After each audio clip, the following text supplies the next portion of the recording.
Достар, сәлем, Let's Cook KZ каналына қош келдіңіздер. Бүгін сіздермен оңай және тез дайындалатын пицца рецептімен бөлісемін. Бұл пицца лаваштан дайындалады. Менде осындай қалған лаваш болған, соны қолдандым. Алдымен лавашты видеода көрсетілгендей турап шығамыз. Мінекей осындай болу керек. Келесі 2 жұмыртқаны ыдысқа жарып, шым-шым тұз қосып араластырамыз. Енді туралған лавашты жұмыртқаға салып, екеуін араластырып аламыз.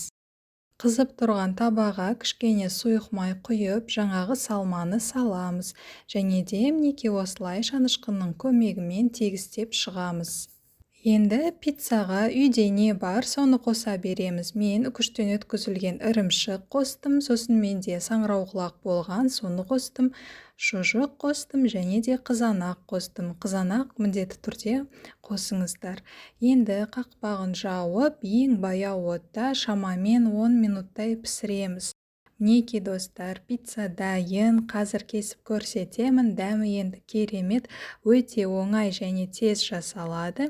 Уақыт аз болған кезде, жүрек жалғап алатын бірдеңе керек болған кезде, бұл өте жақсы идея. Міндетті түрде пиццаны осылай дайындап көріңіздер. Видеоны қарағандарыңыз үшін сіздерге үлкен рахмет. Келесі кездескенше қош сау болыңыздар.